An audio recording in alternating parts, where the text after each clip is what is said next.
Hello मेरे दोस्तों, कैसे हैं आप सब।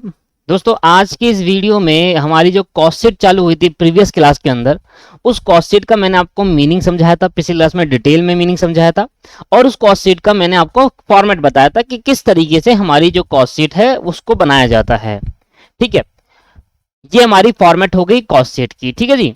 तो मैंने क्या बताया था, जरा एक बार जल्दी से मीनिंग समझते हैं। तो मैंने कहा था सर कि कॉस्ट शीट एक ऐसी स्टेटमेंट है जो बनाई जाती है हर अकाउंटिंग पीरियड में। जो भी अकाउंटिंग पीरियड आप सेलेक्ट करोगे, और जो बनाने का पर्पस होता है वो ब्रेकअप ऑफ कॉस्ट होता है। मतलब कौन से खर्चे किस हेड में जाने चाहिए, वो होता है ब्रेकअप ऑफ कॉस्ट।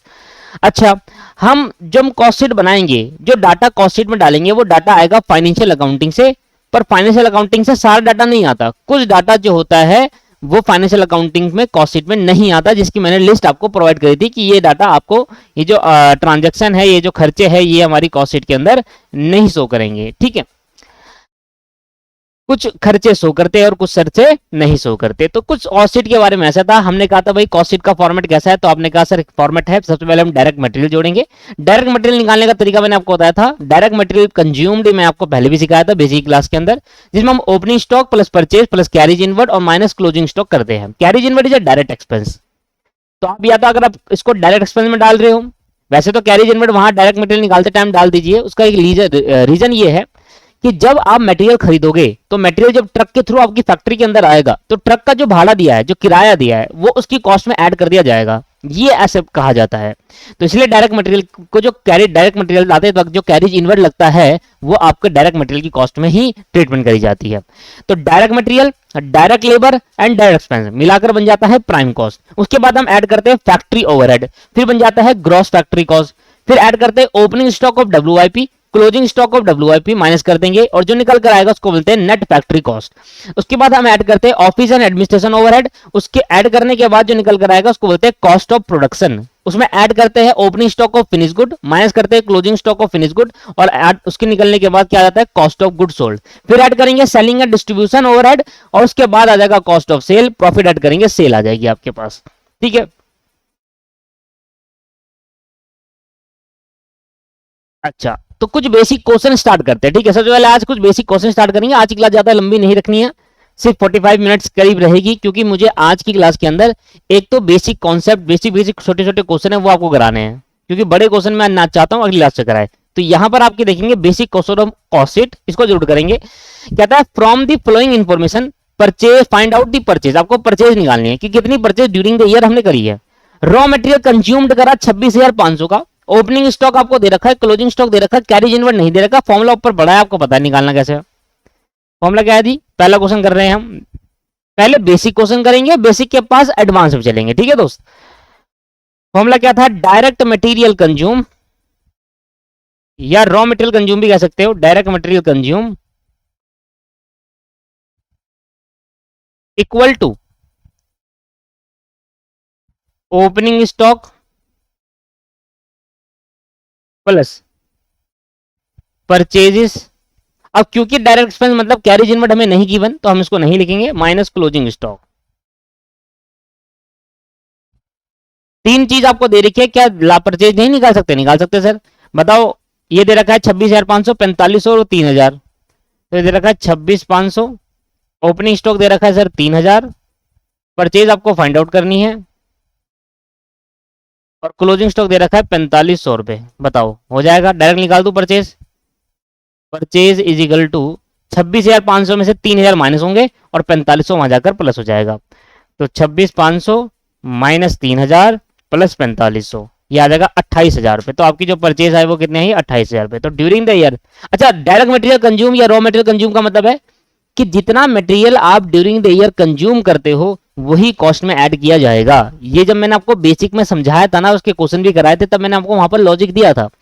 मैंने कहा डायरेक्ट मटेरियल निकालने का पर्पस क्या होता है वो समझिए। डायरेक्ट मटेरियल कंज्यूम निकालने का पर्पस ये होता है, हमने देखो 1,00,000 यूनिट हमारे पास पड़ी है, जिसके अंदर से हम इस साल सिर्फ 80,000 यूनिट ही कंज्यूम करते हैं, 20,000 यूनिट नहीं कर पाते, क्लोजिंग स्टॉक रहता है।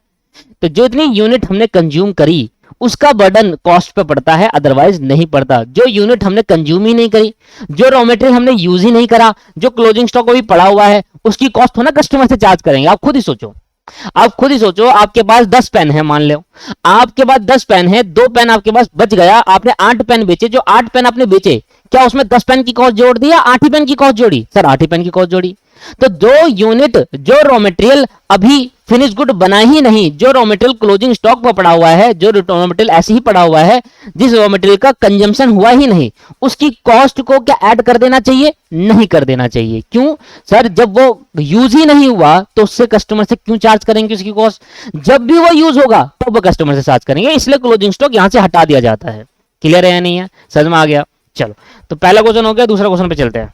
बेसिक क्वेश्चन है, आज मुझे आपको कंप्रिहेंसिव फॉर्मेट बताना है। बेसिक क्वेश्चन है सर, आपको प्राइम कॉस्ट दे रखा है, आपको डेप्रिसिएशन दे रखा है, फैक्ट्री रेंट कह रहा है इज 200% ऑफ डेप्रिसिएशन, जितना डेप्रिसिएशन होगा उसका 200% फैक्ट्री कॉस्ट होगा। Find out the factory cost. देखो जो डेप्रिसिएशन है दोस्तों वो फैक्ट्री कॉस्ट में आता है। तो दोस्त जो डेप्रिसिएशन होता है वो कहां लगता है? फैक्ट्री ओवरहेड में माना जाता है। वो ऐसा एक्सपेंस होता है जो फैक्ट्री से रिलेटेड होता है। अब देखो डेप्रिसिएशन किस पे लगेगा? मशीन पे लगेगा, है ना? और मशीन कहां पर होती है? फैक्ट्री के अंदर। तो डेप्रिसिएशन कंप्यूटर पे भी लग सकता है। कंप्यूटर कहां पर होते हैं? ऑफिस के अंदर। जो अगर डेप्रिसिएशन के बारे में हमें कुछ ना बताया जाए तो हम ये एज्यूम करते हैं कि depreciation will be charged as a factory overhead. Depreciation क्या है? हमारा फैक्ट्री ओवरहेड की तरह चार्ज किया जाएगा। तो अगर डेप्रिसिएशन के बारे में ये ना बताए कि वो फैक्ट्री वाला डेप्रिसिएशन है, फैक्ट्री में लगा है डेप्रिसिएशन या ऑफिस वाले में लगा है, तो हमेशा फैक्ट्री वाला मान के चलते हैं। और नीचे नोट भी दे देना अगर आपको डाउट हो रहा हो, मतलब इन केस अगर आप एग्जामिनर को डाउट हो रहा हो तो नीचे नोट देना कि हमने डेप्रिसिएशन को, जब भी हम कभी एजम्पशन लेते हैं, एज्यूम करते हैं, अपने एजम्पशन लेते हैं, तो नीचे नोट देके लिखते हैं कि डेप्रिसिएशन को हमने फैक्ट्री ओवरहेड में माना है। अच्छा मुझे बताओ, एक चीज बताओ, अब अगर फॉर्मेट में देखोगे तो फॉर्मेट में मैंने सिखाया था हमें क्या निकालना है? कह रहा है हमें निकालना है फैक्ट्री कॉस्ट। अब फैक्ट्री कॉस्ट निकालनी है हमें। आपको बताया था फैक्ट्री कॉस्ट कैसे निकलती है। मैंने कहा देखो, प्राइम कॉस्ट आपको दे रखी है, इसमें ऐड करना फैक्ट्री के जितने ओवरहेड से, ओवरहेड मतलब जितने खर्चे हैं, इनडायरेक्ट खर्चे, वो ऐड कर देना। उसके बाद जो निकल के आएगा वो फैक्ट्री कॉस्ट होगा। अगर ये वाला दो चीज नहीं दे रखी क्वेश्चन में तो ये 0 तो जो ग्रोस फैक्ट्री कॉस्ट होगा वही नेट बन जाएगा। भाई मान लो ग्रोस फैक्ट्री कॉस्ट 1 लाख रुपए आया, मान लो ग्रोस फैक्ट्री कॉस्ट कितना आया? 1 लाख रुपए। अब इसमें से ये ऐड 0, ये -0, दोनों है ही नहीं क्वेश्चन के अंदर, तो यही नेट बन जाएगा जो ग्रोस है ना? तो भैया प्राइम कॉस्ट में जब मैं फैक्ट्री के सारे खर्चे जोड़ देता हूं तो भाई मेरी फैक्ट्री कॉस्ट आ जाती है। प्राइम कॉस्ट में जब मैं फैक्ट्री के सारे खर्चे जोड़ देता हूं तो मेरी क्या आ जाती है? फैक्ट्री कॉस्ट आ जाती है। तो मैं भाई कौन कौन से खर्चे जरा बताना। मैंने कहा देखा सर, प्राइम कॉस्ट मुझे गिवन है, प्राइम कॉस्ट मुझे गिवन है, इसमें मैं ऐड कर दूंगा फैक्ट्री के सारे ओवरहेड्स। फैक्ट्री ओवरहेड्स मतलब सारे इनडायरेक्ट खर्चे जो फैक्ट्री से रिलेटेड होते हैं उसको ऐड कर दो। कौन कौन से है? सबसे पहले है डेप्रिसिएशन। अगर हमें कुछ ना बताया जाए तो हम डेप्रिसिएशन को क्या मानते हैं? फैक्ट्री ओवरहेड मानते हैं। हम मान के चलते हैं डेप्रिसिएशन मशीन में लगा होगा या फैक्ट्री से रिलेटेड, फैक्ट्री के अंदर कोई भी इक्विपमेंट होगी, एसेट होगी, वहां लगा होगा डेप्रिसिएशन। इसके बाद क्या आता है?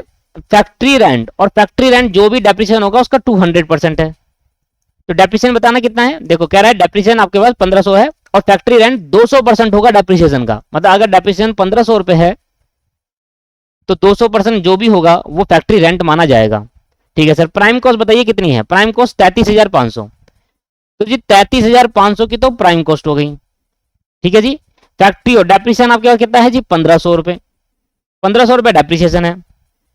तो 33,500 प्लस 1500, सॉरी 1500 का पहले 200% निकाल दूं, यह आ गया 3000। तीनों को जोड़ देंगे तो आपकी फैक्ट्री कॉस्ट आ जाएगी। फैक्ट्री कॉस्ट अगर आपको WIP वगैरह कुछ दिया होता तो हम कहते हैं कि वो फिर वो निकालो, नहीं ये ग्रोस बन जाता है, फिर नेट निकलता। तो अभी कुछ नहीं दे रखा तो यही आपके पास नेट फैक्ट्री हो जाएगी, यही ग्रोस हो जाएगा। 33,500 प्लस 1500 प्लस 3000 दैट्स कॉल्ड 38,000, 38,000 रुपए। क्लियर है सर? समझ में आ गया? सेकंड क्वेश्चन छोटे छोटे बेसिक क्वेश्चन है।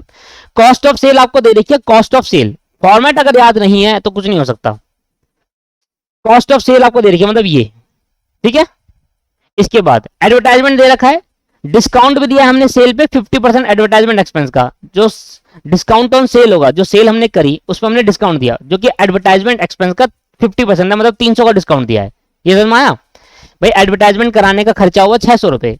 हमने कहा जब भी हम अपने माल को बेचते हैं, जब भी हमने अपने गुड्स बेचे सेल करी उस पर हमने डिस्काउंट दिया, वो डिस्काउंट कितना है, जो भी एडवर्टाइजमेंट होगा उसका 50%, तो एडवर्टाइजमेंट अगर 600 है तो 50% कितना हो गया 300 रुपए। कह रहा है कॉस्ट ऑफ गुड सोल्ड निकालो, पता क्या कह रहा है आपसे, कहता है आपको ये दे रखा है, आपको सेलिंग एंड डिस्ट्रीब्यूशन एक्सपेंसेस दे रखे हैं, आपको ये निकालना है, तो निकाल सकते हैं क्या, हाँ।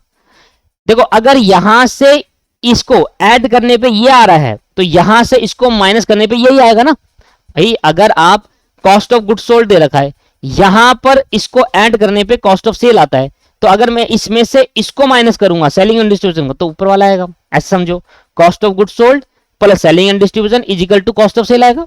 ये समझ में आ रहा है कि अगर इन दोनों को ऐड करूंगा तो यही आएगा ना, ठीक है। चलो कॉस्ट ऑफ गुड सोल्ड, तीसरा क्वेश्चन पे चले।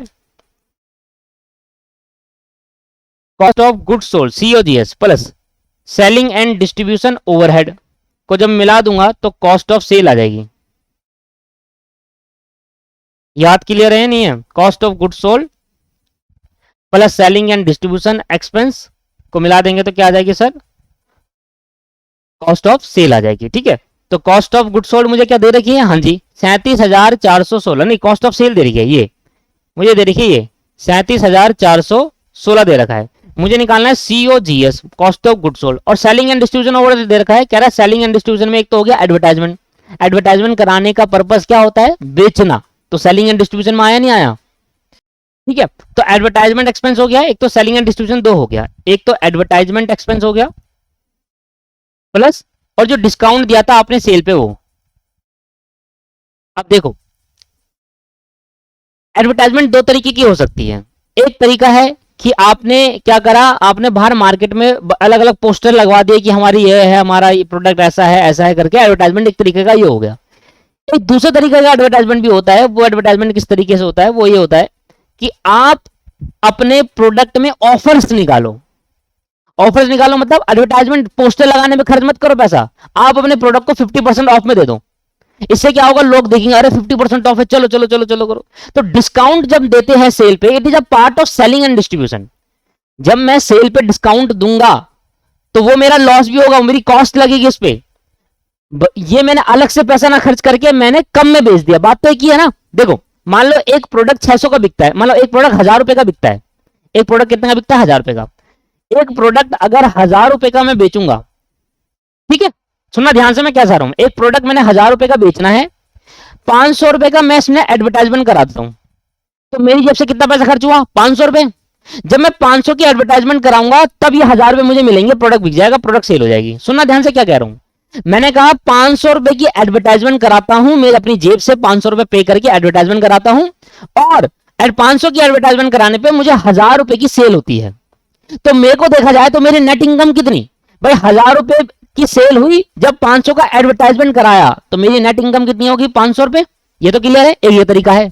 दूसरा तरीका यह है कि देखो आप 1000 रुपए का जो प्रोडक्ट बेचते थे, आप ये वाली एडवर्टाइजमेंट मत कराओ, और ये 1000 रुपए का प्रोडक्ट आप 50% ऑफ में बेच दो, ये भी तो एक तरीके की एडवर्टाइजमेंट हो गई कि भाई 50% ऑफ, तो आपकी नेट इनकम तब भी कितनी होगी 500 रुपए।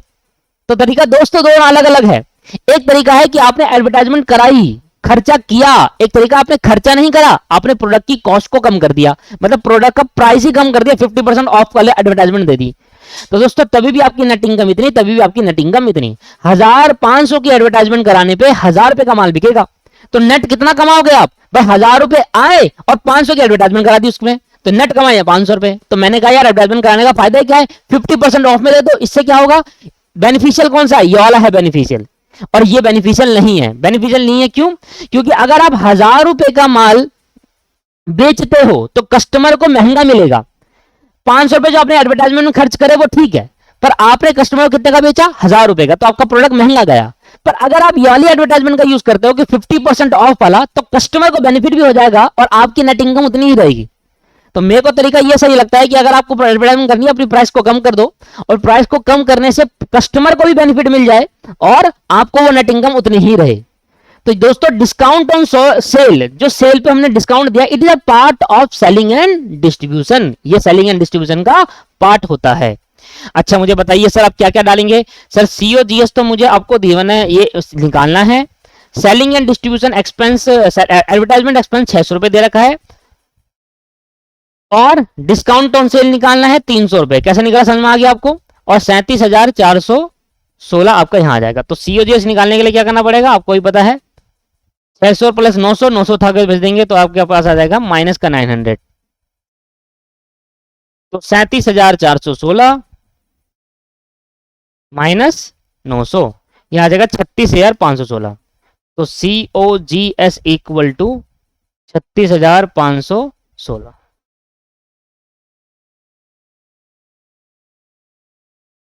ठीक है जी, क्या बताइए सर, बात क्लियर है, क्या समझ में आया? तो थर्ड पॉइंट आपको ये भी बात क्लियर हो गई।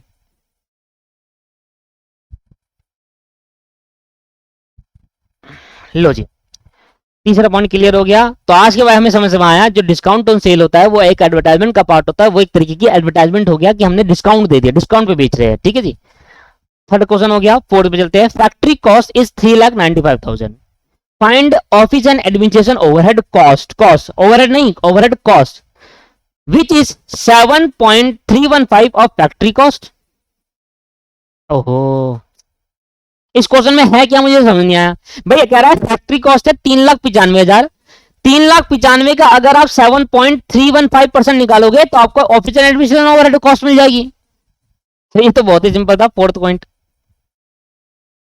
कह रहा है जी फैक्ट्री कॉस्ट जो है हमारी आपको निकालनी है office and administration overhead cost. Overhead cost मतलब office and administration overhead cost, ये आपको फाइंड करनी है। ये जो आएगी वो है फैक्ट्री कॉस्ट का 7.315%। तो भाई फैक्ट्री कॉस्ट दे रखा है 3,95,000 और इसका 7.315% आपको निकालना है। तो 3,95,000 माइनस 7.315%, यह आ गया 28,894, 28,894.25। भाई ये रही फैक्ट्री कॉस्ट। ये तो बहुत सिंपल था। चलो अगला क्वेश्चन देखते हैं। आ रहा है समझ में चीजें? अभी मैंने आपको ना तो फॉर्मेट को डिटेल में समझाया ना को समझाया, मैं तो एक बेसिक क्वेश्चन करा रहा हूं जिससे आपको फॉर्मेट याद हो जाए, बस और कुछ नहीं। आपको ग्रॉस फैक्ट्री कॉस्ट दे रखा है, आपको नेट फैक्ट्री कॉस्ट दे रखा है, आपको ओपनिंग स्टॉक ऑफ WIP दे रखा है, क्लोजिंग स्टॉक ऑफ WIP निकाल सकते हैं? हाँ सर बिल्कुल। आप ऊपर फॉर्मेट देखेंगे तो फॉर्मेट में कैसे होता है,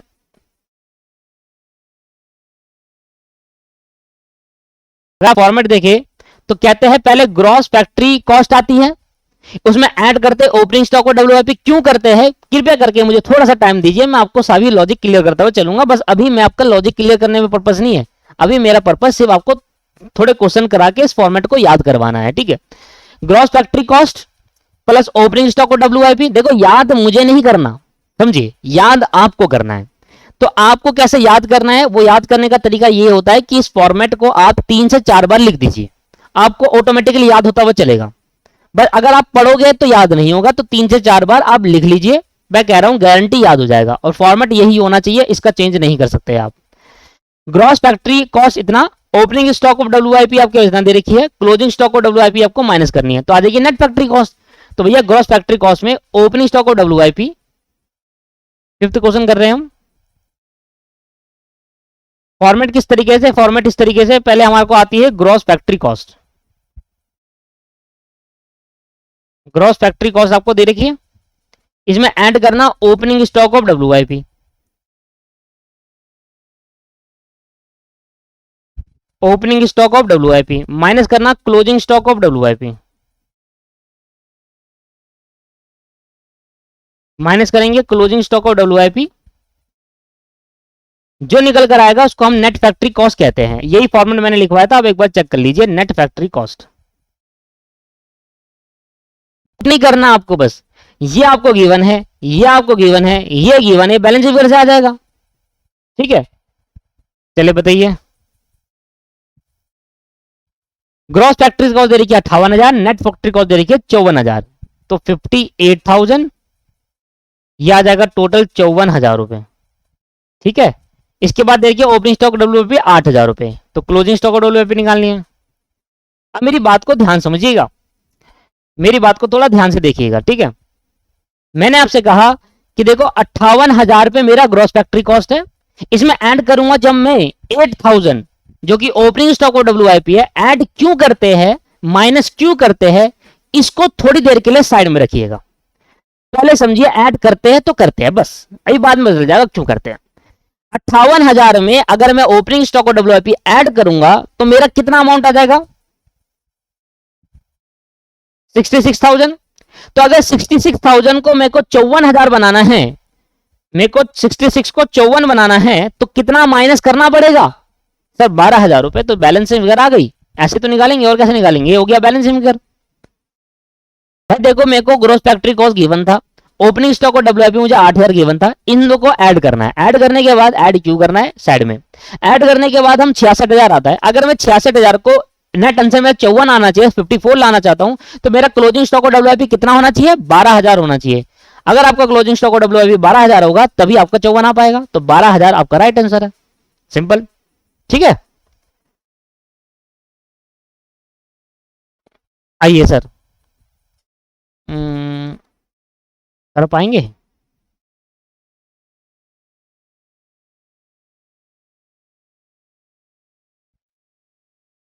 करते करते करते कोई दिक्कत नहीं। प्राइम कॉस्ट आपको दे रखी है 41,000 रुपए, 41,000 की आपको प्राइम कॉस्ट गिवन है दोस्त। Direct labour cost consist of skilled labour, unskilled labour. देखो मैं आपको बताऊं, लेबर ना 3 टाइप के होते हैं दोस्तों। लेबर हमारे क्या होते हैं, 3 टाइप के होते हैं, सुनेंगे।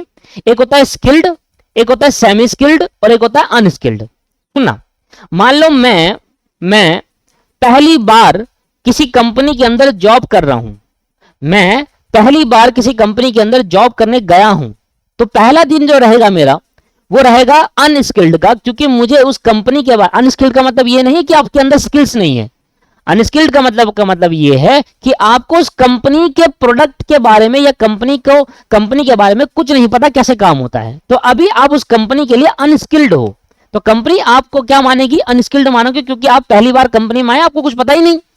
अब धीरे धीरे करके आप सीखते हो। 1 महीना मैंने उस काम को सीखा, 1 महीना काम सीखकर मैंने बहुत सारा काम सीख लिया वहां पर, और मैं अब मुझे कोई बताने की जरूरत नहीं होती, मैं खुद भी वो काम कर लेता हूं। तो अब मैं कहलाऊंगा सेमी स्किल्ड, कि मतलब अभी मैं स्किल्ड नहीं हुआ, अभी मुझे 100% नहीं, कुछ बातें मुझे जानने की जरूरत पड़ती है, कुछ बातों के लिए मुझे हेल्प चाहिए होती है, पर मैं मेजरली काम कर लेता हूं। 50% काम मैं खुद कर लेता हूं, 50% के लिए मुझे सीनियर की हेल्प चाहिए होती है। तो मैं हो गया अब सेमी स्किल्ड। एक टाइम ऐसा आएगा जब मुझे वहां पर 1 साल हो जाएगा काम करते करते, तो मुझे फिर किसी की हेल्प नहीं चाहिए होगी, जो मेरा काम होगा मैं खुद करूंगा, जबकि मैं औरों को बता भी सकता हूं। ये हो गया स्किल्ड, जो अपने काम के लिए मैं परफेक्ट हो गया। ठीक है, तो हमारा क्या हो गया सर, स्किल्ड। तो 3 टाइप के लेबर होते हैं ऐसे फैक्ट्री के अंदर। जो शुरू में आते हैं लेबर, वो होते हैं अनस्किल्ड। शुरू में पहली बार जो फैक्ट्री के अंदर गए वो होते हैं अनस्किल्ड लेबर। जब वो धीरे धीरे काम सीखते हैं तो वो बनते हैं सेमी स्किल्ड लेबर। अभी इनको काम धीरे पूरा, आधा आता है आधा भी नहीं आता, कुछ आता है कुछ नहीं आता, आधा नहीं कहूंगा, कुछ आता है कुछ नहीं आता। जब वो एक एक्सपर्टाइज हो जाते हैं उस काम के लिए, जब उनको पता होता है कि क्या करना है, कैसे करना है, कोई प्रॉब्लम आएगी तो कैसे हैंडल करना है, तो वो बन जाते हैं स्किल्ड लेबर। समझ में आ गया। तो लेबर के अंदर 3 टाइप की कैटेगरी होती है। तो यहां पर 2 टाइप की कैटेगरी हमें बताई कि भाई डायरेक्ट लेबर कॉस्ट, जो स्किल्ड लेबर है उनको 6,000 रुपए मिलेंगे, क्योंकि वो स्किल्ड है, उनको एक्सपर्टाइज है काम के लिए कैसे करना है, और जो अनस्किल्ड लेबर है उनको 2,000 रुपए मिलेंगे। मतलब स्किल्ड लेबर की हमारी जो कॉस्ट आती है वो 6,000 रुपए आती है, हमें स्किल्ड लेबर को 6,000 रुपए देने होते हैं, और अनस्किल्ड वालों को 2,000 देने होते हैं। फिर क्या रहा है, variable work overhead 100% of direct wages and fixed work overhead is 60% of direct wages. कहता है हमारे 2 टाइप के ओवरहेड है, एक variable work overhead, work overhead मतलब फैक्ट्री ओवरहेड। ये बात करो, मैंने आपको बताया था कि फैक्ट्री ओवरहेड को वर्क ओवरहेड भी कहते हैं, लिखवाया भी, ऐसे नहीं बात है, मैं सब लिखवाता हूं। तो वेरिएबल फैक्ट्री ओवरहेड, अगर आपको फैक्ट्री के वेरिएबल ओवरहेड निकालने हैं तो वो डायरेक्ट जो भी वेजेस होगा उसका 100% होगा। और अगर आप फैक्ट्री के फिक्स्ड ओवरहेड निकालना चाहते हैं, क्योंकि पता है आपको ओवरहेड के अंदर भी 2 कैटेगरी है, एक फिक्स्ड है एक वेरिएबल है। कुछ ओवरहेड ऐसे होते हैं जो यूनिट के बढ़ाने के हिसाब से वेरी करते हैं, वो इनडायरेक्ट एक्सपेंस भी बढ़ जाएंगे। और कुछ ओवरहेड या बोल सकते हो इनडायरेक्ट एक्सपेंस ऐसे होते हैं जो यूनिट बढ़ाने घटाने से नहीं होता, फिक्स्ड रहते हैं। वो कह रहा है कि भाई आप वर्क कॉस्ट निकाल के दिखाइए, मतलब फैक्ट्री कॉस्ट निकाल के दिखाइए। तो बड़ा सिंपल सा है सर, आपको प्राइम कॉस्ट गिवन है, आपको फैक्ट्री ओवरहेड्स ऐड करने हैं, तो आपके पास क्या निकल कर आ जाएगा, आपको सर वो डायरेक्ट वेजेस का क्या करना है, वो किसी भी यूज का नहीं है, क्योंकि डायरेक्ट वेजेस कहां आता है बताओ, प्राइम कॉस्ट के ऊपर। कैसे लिखते हैं, डायरेक्ट मटेरियल, डायरेक्ट लेबर, वो आगे डायरेक्ट वेजेस, डायरेक्ट वेजेस बोलो या डायरेक्ट लेबर बोलो, फिर डायरेक्ट एक्सपेंस, तो आ जाता है प्राइम कॉस्ट। तो मैं यहाँ पर स्टार्ट ही प्राइम कॉस्ट से कर रहा हूं। तो अगर मैं स्टार्ट ही प्राइम कॉस्ट से कर रहा हूं, इसका मतलब डायरेक्ट वेजेस के अंदर जुड़ा हुआ है। तो फॉर्मेट कुछ इस तरीके से रहेगा, प्राइम कॉस्ट आपके पास इधर आ जाएगा अमाउंट, इसमें आप ऐड करेंगे फैक्ट्री ओवरहेड।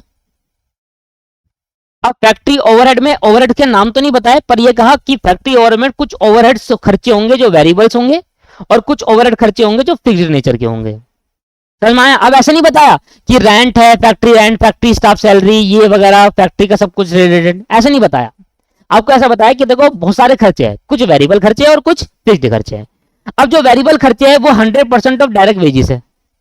और डायरेक्ट वेजेस कितना जरा बताइए सर? डायरेक्ट वेजेस है 6,000 रुपए एक लेबर को देंगे, और 2,000 रुपए अनस्किल्ड हो या स्किल्ड हो या सेमी स्किल्ड हो, कोई फर्क नहीं पड़ता, टोटल तो पैसा खर्च हो रहा है ना लेबर के नाम का। तो टोटल कितना खर्च हुआ? 8,000।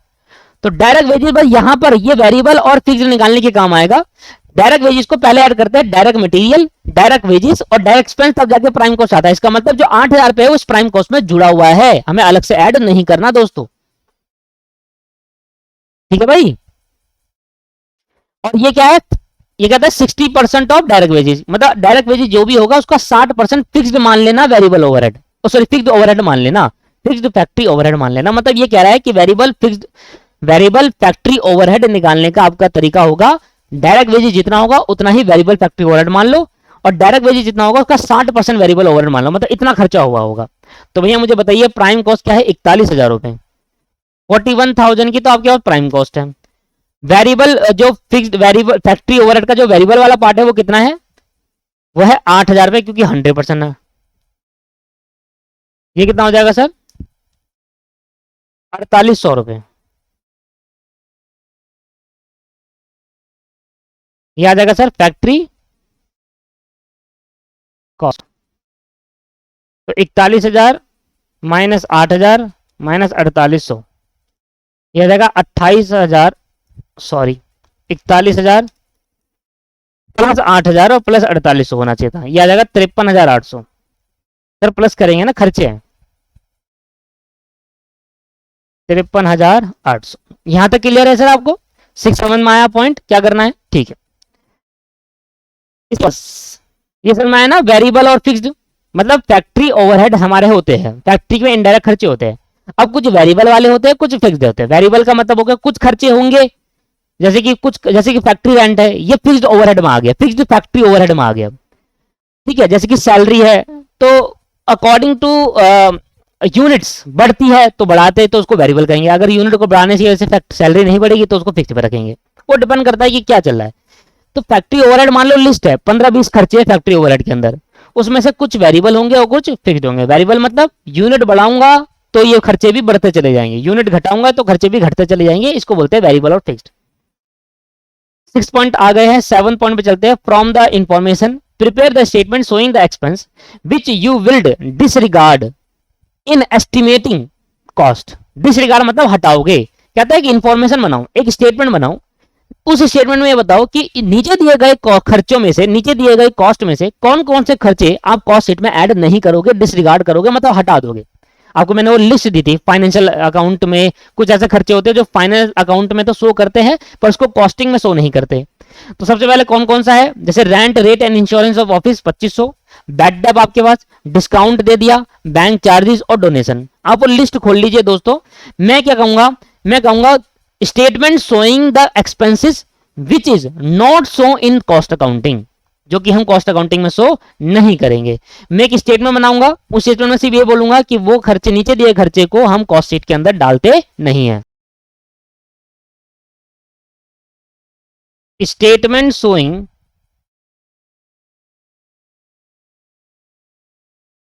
The expenses exclude from cost sheet या टोटल कॉस्ट। मैं एक स्टेटमेंट बना रहा हूं और स्टेटमेंट में ये बताऊंगा, ये लिख रहा है लाइन, हिंदी बता रहा हूं इसकी। एक स्टेटमेंट हम बनाएंगे और स्टेटमेंट में ये बताएंगे कि नीचे दिए खर्चे को हम कॉस्ट शीट या टोटल कॉस्ट में ऐड नहीं करेंगे। ठीक है जी। अब आपको पता है सर कौन कौन से खर्चे ऐड नहीं होते, अगर नहीं पता तो एक बार बिल्कुल नजर मारिए, मैंने प्रीवियस क्लास के अंदर इसकी लिस्ट लिखवाई थी आपको, राइट, देखेंगे। तो मैंने कहा चलो ये तो हो गया पर्टिकुलर्स, ये हो गया उसका अंक अमाउंट। तो हम सबसे पहले कौन सा खर्चा निकालेंगे, bad debt. Bad debt is a part of financial account, not the cost account. Bad debt हमारा कॉस्ट अकाउंटेंट का पार्ट नहीं होता, डोनेशन देना हमारा कॉस्टिंग का पार्ट नहीं होता। आप डोनेशन दे रहे हो तो इसकी कॉस्ट आप प्रोडक्ट की कॉस्ट में थोड़ा ऐड करोगे, डोनेशन देने की जो खर्चा हुआ आपका वो आप प्रोडक्ट की कॉस्ट में ऐड कर दोगे, तो इसका मतलब आप कस्टमर से चार्ज कर रहे हो। मतलब कोई भी खर्चा अगर हम टोटल कॉस्ट शीट में डाल देते हैं, इसका मतलब वो खर्चा हम कस्टमर से चार्ज करते हैं प्रोडक्ट को बेचने में, वो ऐड होगा कॉस्ट में। प्रोडक्ट की कॉस्ट हम निकाल रहे हैं ना, कॉस्ट शीट बनाने का पर्पज क्या होता है कि टोटल प्रोडक्शन में कितनी कॉस्ट आई। आप दान कर रहे हो और आप कह रहे हो ये दान जो मैंने किया है ये मैं कस्टमर से ले लूंगा, फिर आपका किस बात का दान, ठीक है जी। आपने ऐसे डेटर को माल बेच दिया जो डेटर ने आपको पैसा नहीं दिया, तो ये आपका लॉस है, आपको देना ही नहीं चाहिए था। अब जो डेटर आपको पैसा नहीं दे रहा वो लॉस भी आप कस्टमर से रिकवर करोगे क्या, नहीं। आपने किसी डेटर को डिस्काउंट दे दिया, भाई वो आपकी मर्जी है डिस्काउंट देना, आपने किसी डेटर को डिस्काउंट दे दिया वो आपकी मर्जी है ना। अब इसका पैसा भी क्या कस्टमर से चार्ज करोगे, नहीं। डिस्काउंट ऑन सेल एक एडवर्टाइजमेंट होता है वो आएगा, पर जो डिस्काउंट अलाउ कभी लिखा होता है वो नहीं आएगा दोस्तों, समझिए। दो टाइप के डिस्काउंट है, एक डिस्काउंट है जो हमने सेल करने के लिए करा, जो सेल करने के लिए डिस्काउंट दे रहे हैं वो हमारा एक पार्ट माना जाता है सेलिंग का, वो हमारा एक एडवर्टाइजमेंट का पार्ट माना जाता है, वो सेलिंग एंड डिस्ट्रीब्यूशन का पार्ट माना जाता है कि अगर हम डिस्काउंट देंगे तो हमारा ज्यादा माल बिकेगा। आपने किसी से डेटर से पैसा लेना था, आपने कहा देखो डेटर पैसा देना है, आपने आप थोड़ा कम दे देना, चलो कोई बात नहीं, आपको डिस्काउंट दे दिया। तो यार आपने डेटर को डिस्काउंट दिया या आपकी इच्छा, आपने दान किया या आपकी इच्छा, आपने उस डेटर को माल बेचा उसने आपको बैडअप करवा दिया या आपका loss.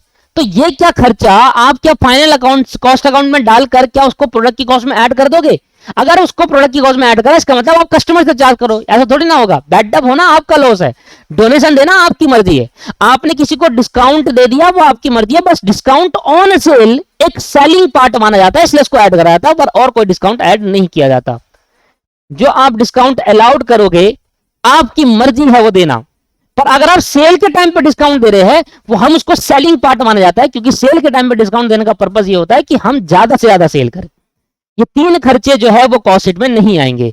Rent, rate and insurance क्या लगेगा ऑफिस का, जब ये ऑफिस में रेंट लगेगा, जो टैक्सेस वगैरह चलेंगे और इंश्योरेंस चलेगा, तो उस केस के अंदर क्या होगा दोस्तों, उस केस के अंदर ये होगा कि भैया वो ऑफिस नहीं होता तो भाई कॉस्ट कैसे आएगी, प्रोडक्ट कैसे बनेगा ढंग से, प्रोडक्ट की कॉस्ट कैसे कैलकुलेट होगी, तो भैया ये खर्चा तो जुड़ेगा। बैडअप नहीं आएगा, डिस्काउंट देगा नहीं आएगा। बैंक चार्जेस, बैंक चार्जेस भी नहीं आएगा दोस्तों, बैंक चार्जेस भी नहीं आएगा।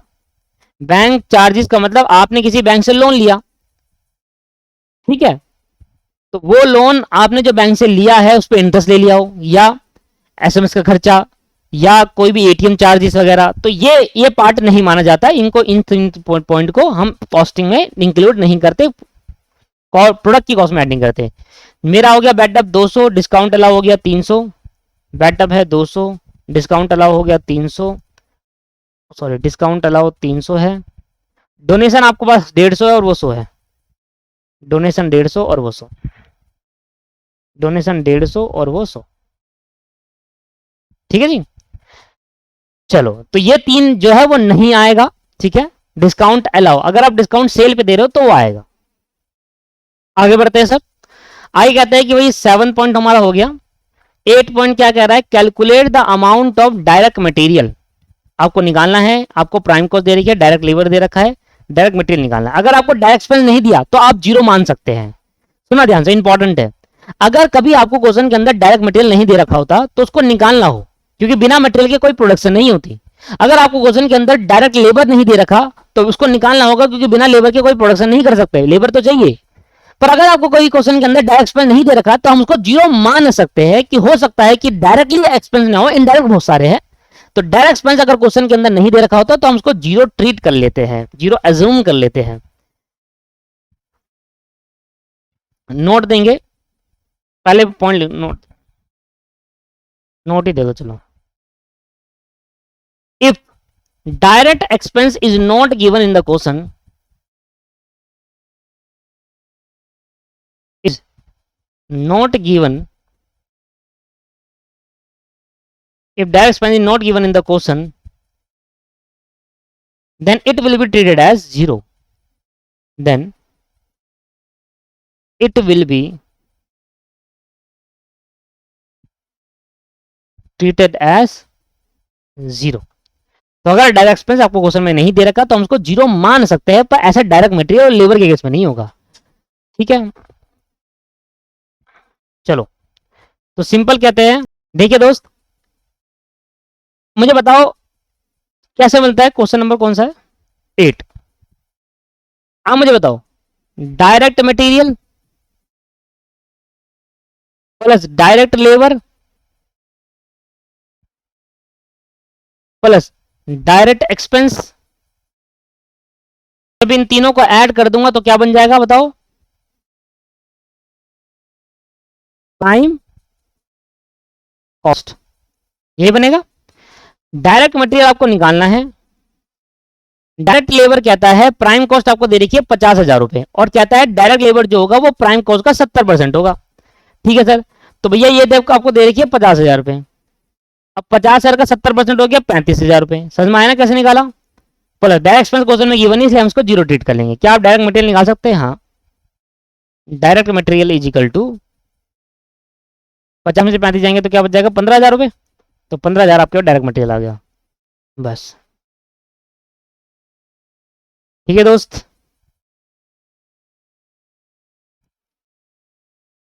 अगले क्वेश्चन में चलते हैं। हो गया 8 क्वेश्चन, 9 क्वेश्चन में चलते हैं।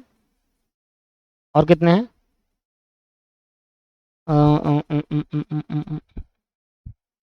चलो 10 तक करेंगे बस। Direct material cost is 80,000, direct labour cost is 60,000, factory overhead आपको 90,000 दे रखा है। बिगिनिंग मतलब ओपनिंग गुड्स इन प्रोसेस मतलब ओपनिंग WIP आपको 15,000 दे रखा है।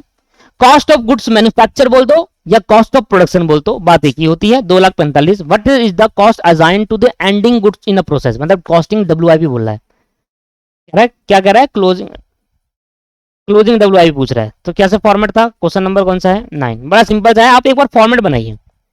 आपको पता है direct material, direct labour and direct expense मिलाकर क्या बनता है?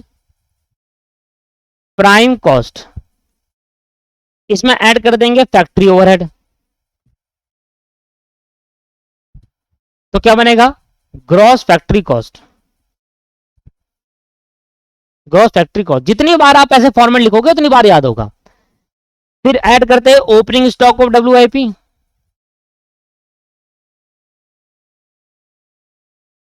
अगली क्लास में आते ही कराऊंगा ओपनिंग स्टॉक ऑफ WIP क्यों ऐड करा, माइनस क्यों करा, close opening stock of finish good ऐसे क्यों रहा, सब अगली क्लास में आते ही। Opening stock of WIP minus closing stock of WIP, इसको थोड़ा जगह दे देंगे, minus closing stock of WIP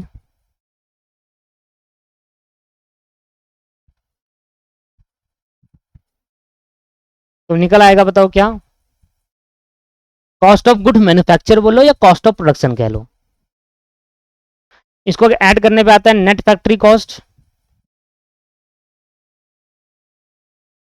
और यही हमारा कॉस्ट ऑफ प्रोडक्शन बन जाएगा। क्यों सर यही क्यों बनेगा? क्योंकि नेट फैक्ट्री कॉस्ट के बाद हम ऐड करते हैं ऑफिस एंड एडमिनिस्ट्रेशन ओवरहेड, और जब हम office and administration overhead add करते हैं उसके बाद निकलता है कॉस्ट ऑफ प्रोडक्शन, या बोल low cost of goods manufacture. बात एक ही है, कॉस्ट ऑफ प्रोडक्शन बोल लो या कॉस्ट ऑफ गुड मैन्युफैक्चर। ठीक है, ये cost of goods, cost of production या कॉस्ट ऑफ गुड्स मैन्युफैक्चर लिख लो, कॉस्ट ऑफ गुड्स मैन्युफैक्चर। अब पर ये मुझे दे नहीं रखा, सुना ना दोस्तों, ऑफिस एडमिनिस्ट्रेशन ओवरहेड है ही नहीं, 0 है, क्वेश्चन में गिवन ही नहीं है, तो जो ये होगा वही तो ये आएगा ना। अगर मान लो ये 1 लाख था, ये 0 है, तो ये भी तो 1 लाख आएगा, तो नेट फैक्ट्री कॉस्ट ही क्या बन जाएगा? कॉस्ट ऑफ प्रोडक्शन, क्योंकि ये गिवन नहीं है। अगर 1 रुपया भी गिवन होता तो अलग लिख देता। देखो direct material 80,000, direct labour 60,000, direct expense दे नहीं रखा तो 0 मान लेता हूं, मैंने अभी नोट लिखवाया आपका। 80,000 ये हो रहा है, 60,000 ये हो रहा है, ये आपको दे रखा नहीं मान लो। प्राइम कॉस्ट आपके पास आएगा 1,40,000 रुपए। फैक्ट्री ओवरहेड आपको दे रखा है 90,000 दे रखा है, 90,000 की फैक्ट्री ओवरहेड दे रखा है, ये आ गया 2,30,000 रुपए। ओपनिंग स्टॉक ऑफ डब्ल्यूआईपी दे रखा है, हाँ जी। बिगनिंग गुड्स इन प्रोसेस, मतलब बिगनिंग मतलब शुरू में, ओपनिंग में, और गुड्स इन प्रोसेस मतलब डब्ल्यूआईपी 15,000 रुपए। अगर मैं ओपनिंग डब्ल्यूआईपी को ऐड करता हूं तो ऐड करने के बाद मेरा क्या निकल कर आएगा, 2,30,000 प्लस 15,000 रुपए, यह आ गया 2,45,000। ठीक है ना सर, 2,45,000। और उसके बाद मुझे निकालना है कॉस्ट ऑफ गुड मैन्युफैक्चर, मुझे दे रखा है 2,45, तो ये भी 2,45 आ गया। लो जी, फिर तो बात ही खत्म होगी। बैलेंस फिगर अगर यहाँ पर 2,45 नहीं होता तो बैलेंस फिगर निकालता, मान लो यहाँ 2,50 होता, सुनो यहाँ पर 2,50 होता, तो 2,50 को अगर मुझे 2,45 करना हो तो 5,000 माइनस करता, 5,000 माइनस करता नहीं, तो 2,45 में से, 2,45 में से क्या माइनस करो, 2,45 आ गए भाई, कुछ भी माइनस मत करो, तो cost of goods closing stock of WIP आपके पास नील आया आंसर। क्या ये समझ में आया भाई? नेट फैक्ट्री कॉस्ट नहीं है, कॉस्ट ऑफ प्रोडक्शन आपको क्वेश्चन में गिवन था। Cost of production net factory cost कैसे बना, क्योंकि ऑफिस एंड एडमिनिस्ट्रेशन ओवरहेड नहीं गिवन था क्वेश्चन में, जीरो था, तो वही बन गया, इसलिए यहां पर मैंने ज्यादा आगे सोल्व नहीं करा, नहीं तो उसके आगे भी सोल्व होता। नेट फैक्ट्री कॉस्ट आता 2,45, फिर यहाँ पर ऐड करता ऑफिस एंड एडमिनिस्ट्रेशन, वो जीरो, और कॉस्ट ऑफ प्रोडक्शन भी जीरो, वो आ जाता है 2,45। इतना लंबा क्या करने की जरूरत है, ठीक है। और एक लास्ट क्वेश्चन करते हैं आज की क्लास का और खत्म करते हैं आज की क्लास को।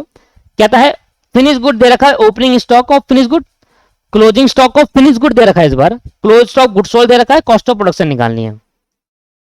पर आपको लास्ट वाला जो क्वेश्चन है 10th वाला, 10 क्वेश्चन कर लिए हमने, बेसिक करें क्योंकि आज की क्लास में बेसिक हो जाए तो ठीक रहेगा। अगली क्लास से मैं आपको, थोड़ा लंबी क्लास भी चलेगी अगली क्लास में, और आपको अगली क्लास में पूरा फॉर्मेट समझ में आ जाएगा, कॉम्प्रिहेंसिव, ये वाले भी कॉम्प्रिहेंसिव क्वेश्चन भी हो जाएंगे।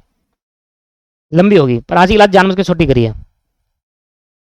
देखो कॉस्ट ऑफ प्रोडक्शन दे रखा है मुझे, ओपनिंग स्टॉक दे रखा है, क्लोजिंग स्टॉक दे रखा है, कॉस्ट ऑफ गुड्स सोल्ड निकाल सकता हूं, हाँ, तो कॉस्ट ऑफ प्रोडक्शन में ऐड लेस करते हैं।